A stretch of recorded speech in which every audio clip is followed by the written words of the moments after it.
అక్కడ వెంకటేశ్వర స్వామి టెంపుల్ ఏదైతే ఉందో కాశీబుగ్గ పోలీస్ స్టేషన్ లిమిట్స్లో అక్కడ ఒక ప్రాపర్టీ అఫెన్స్ జరిగినట్లు, అక్కడ ఒక 15 కిలోల సిల్వర్ ప్లస్ 6.5 తులాల గోల్డ్ ప్లస్ ఒక 80,000 వరకు హుండీలో ఉన్న క్యాష్ తీసుకెళ్ళిపోయారని చెప్పి కంప్లైంట్ వచ్చింది. ఇంకా పోలీస్ స్టేషన్ టీం ఏదైతే ఉందో కాశీబుగ్గ డిఎస్పీ అహ్మద్ గారు, కాశీబుగ్గ సిఐ రామకృష్ణ గారు, వీళ్ళ టీం మొత్తం దీనికి సంబంధించి అఫెన్స్ ఎవరైతే చేశారో ఆ 5 మంది వ్యక్తులను పట్టుకోవడం జరిగింది. 15 కిలోల సిల్వర్, 6.5 తులాల గోల్డ్ అండ్ క్యాష్ 80,000 చిల్లర క్యాష్ ఏదైతే పోయిందో అది మొత్తం రికవరీ చేయడం జరిగింది. ఇట్లా ఏదైతే విండో ఒక మెష్ పెట్టి ఉంటుంది విండోకి, ఆ మెష్ లోపల మెష్ని తీసేసి వెళ్ళారు వాళ్ళు.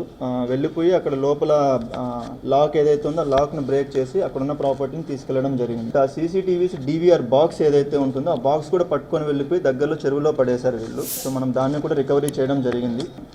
మనకి టెంపుల్స్లో అన్ని టెంపుల్స్లో మీకు హుండీస్ ఉంటే దానికి ప్రాపర్గా లాక్ వేసుకోవడం అండ్ దానికి ప్రాపర్గా సీసీటీవీస్ పెట్టి దానికి కావాల్సిన డీవీఆర్ బాక్స్ని సపరేట్ రూమ్లో పెట్టి లాక్ చేసుకోవడం అండ్ డైరెక్ట్గా మనకి ఆ డీవీఆర్ బాక్స్ నుంచి మన ఫోన్కి కనెక్షన్ తీసుకోవచ్చు. సో దట్ మనం డైరెక్ట్గా ఫోన్లో నుంచి సీసీటీవీ ఫుటేజ్ని చూసుకొని సేవ్ చేసుకోవచ్చు. సో దయచేసి ఈ ప్రాపర్ ప్రికాషన్స్ తీసుకోవాలి.